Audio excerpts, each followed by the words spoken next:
ఇదంతా నమ్మగలిగేదేనా? నమ్మేదేంటి? ఇదంతా జరిగిందేగా. జరిగింది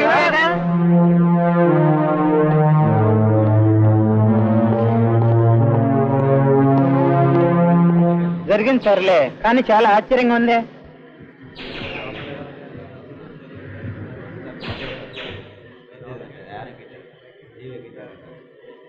ఆడమనిషి, అందులో భార్యకు అంత ధైర్యమా? అవునండి, అందుకే ఇంత పెద్ద సెన్సేషన్. క్యారెక్టర్ మంచిదేనా? ఏమో రకరకాలుగా అనుకుంటుంటారండి. అది కదా జీప్ వచ్చేస్తుంది.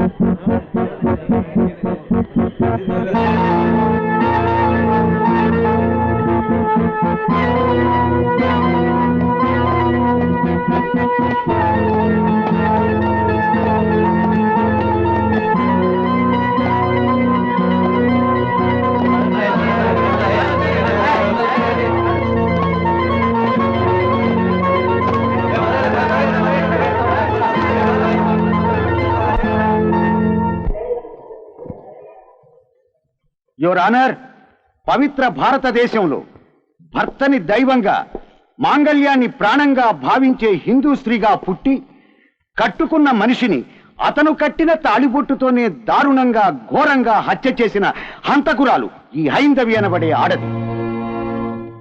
యువర్ ఆనర్, ఈమె ప్రవర్తన నచ్చక చట్టపూర్వకంగా ఈమె నుంచి విడాకులు పొందిన ఈమె భర్త మరొక యువతిని పెళ్లి చేసుకోబోతుంటే సహించలేక కక్షతో కోపంతో మానవత్వం మర్చిపోయి రాక్షసిలా మారిపోయి అతన్ని చంపిన ఈమె ఆడజాతికే తలవంపు, సభ్య సమాజానికే కళంకం. యువర్ ఆనర్, భర్తంటే గౌరవం లేక, తాళిబొట్టంటే విలువ లేక, పెళ్లి అనే బంధం మీద భక్తి లేక, మనిషి ప్రాణం మీద జాలి లేక నీచంగా నిర్లజ్జగా బ్రతికి ఏ సంకోచం లేకుండా హత్య చేసిన ఈమె కనీసము సానుభూతికి కూడా అనర్హురాలు. ఉన్నతుడు ఉత్తముడు అయిన భర్త ఉండగా పరాయి మొగాళ్లతో అక్రమ సంబంధాలు పెట్టుకుని ఆడతనాన్ని వీధిన పెట్టిన ఈ పచ్చి వ్యభిచారిణి కులట పతిత. మీకు చేతులెత్తి దండం పెడతారు, ఆ మాట మాత్రం అనకండి.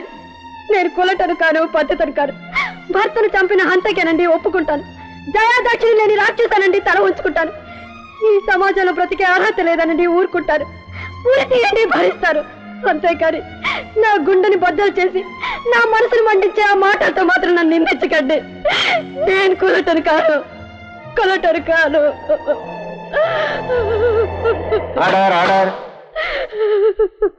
నువ్వు ఏది కాదో ఏది అవునో సాక్ష్యాధారాలతో నిరూపించాలి గాని గొంతు చుంచుకుని అరవడం కాదు.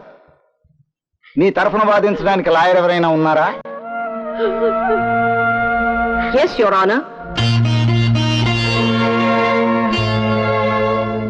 యువర్ ఆనర్, బోనులో నిలబడ్డ ముద్దాయి మీద హత్యానేరం మోపబడింది కదా అన్న అలుసుతో హంతకురాలు కనుక ఆమెను ఎలాగైనా నిందించవచ్చుననే ఉద్దేశంతో, ఆమె మీద ఎవరికీ సానుభూతి ఉండదు కనుక తను ఏమన్నా చెల్లుతుందనే ఊహతో ప్రాసిక్యూటర్ గారు ఆవేశంగా, ఉద్రేకంగా బాగా మాట్లాడారు.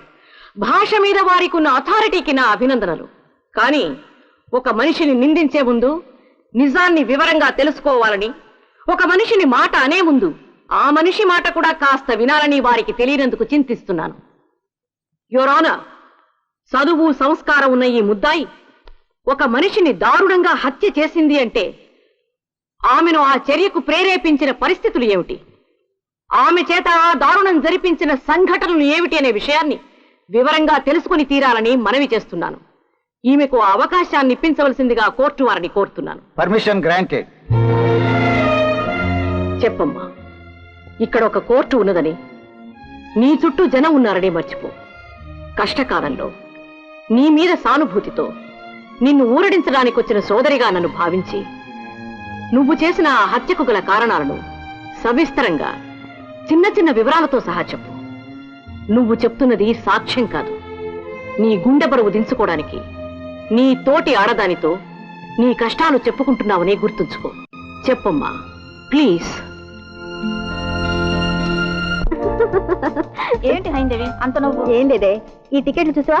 నువ్వు ఉత్తర ధ్రువ, నేను దక్షిణ ధ్రువ. నువ్వు స్పెషల్ గా మనిషిని పంపించేసిన నిర్వాహకం ఇదేనా తల్లి? అయ్యయ్యో నేను గమనించినా లేదే. ఇప్పుడెలా? నీ పక్కన ఓ బామ్మగారు, నా పక్కన ఓ తాతగారు తగిలారనుకో, 6 గంటల బస్సు ప్రయాణం. పద, నువ్వేం కంగారు పడకు, నేను మేనేజ్ చేస్తాను. బస్ ఎక్కు.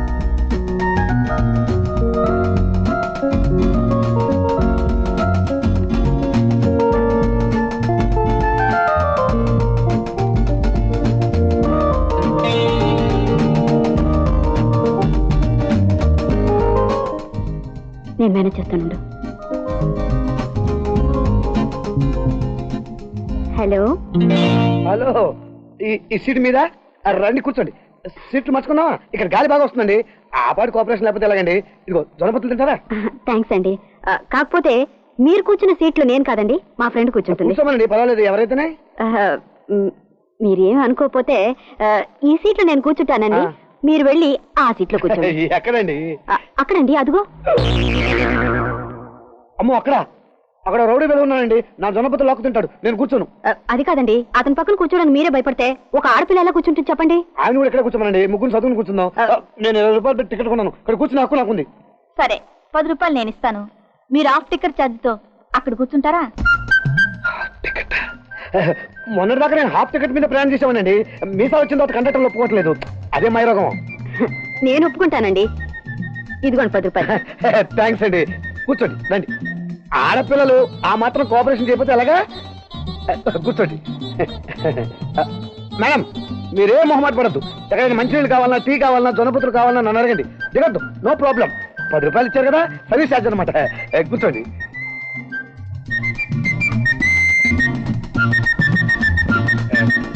నమస్కారం లోడి గారు. ఏం లేదు, కొంచెం జరుగుతారా? అబ్బాబే, మీరు ఎక్కడ కూర్చోండి, నేనే వస్తాను. నమస్కారం.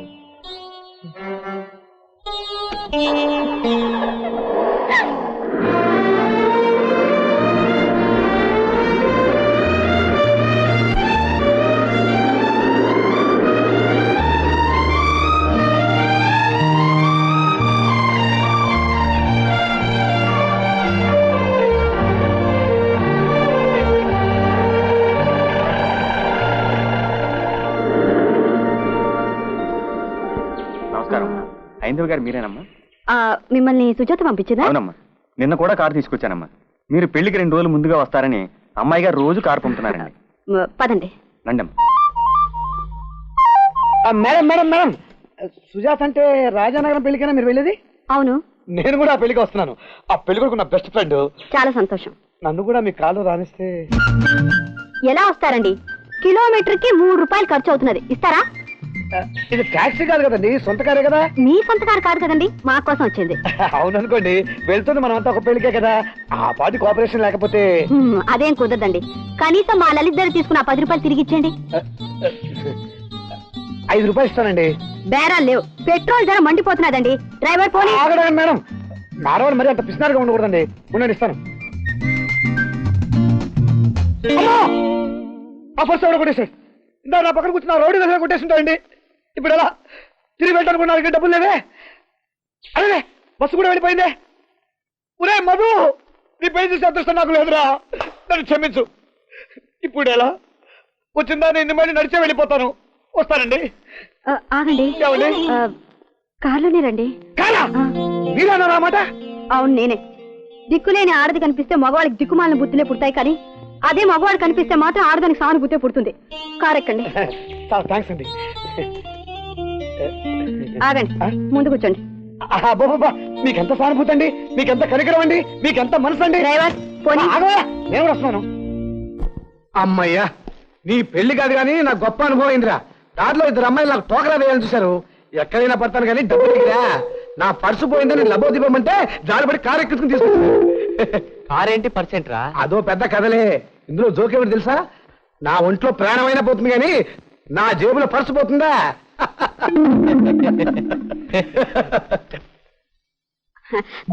వంట రెడీ, ఫోన్ చెదురుగాని రండి. హలో మీరా, మీకు నువ్వేలండి. ఇప్పుడే మీ గురించి మాట్లాడుకుంటున్నాం. ఎలా? అవునవును. ఏం మాట్లాడుకుంటున్నారండి? ఏలేదండి, మీరు కారు ఎక్కించుకుని తీసుకురాకపోతే చీకటి పడే వరకు బికార నగర్లో తిరుగుతుండేవాడిని అని చెప్తున్నాం. ఎలా?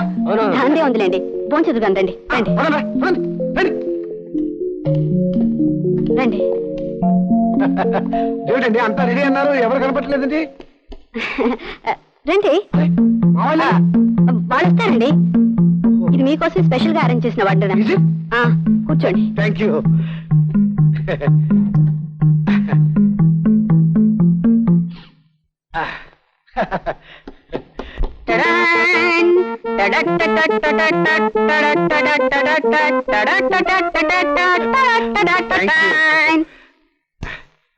మీకు ఏ స్వీట్ అంటే ఇష్టం అండి? నాకు గులాబీ హల్వా అంటే ఇష్టం అండి. అలాగా? ఎక్కువ తెచ్చకండి, మొహం వస్తుంది.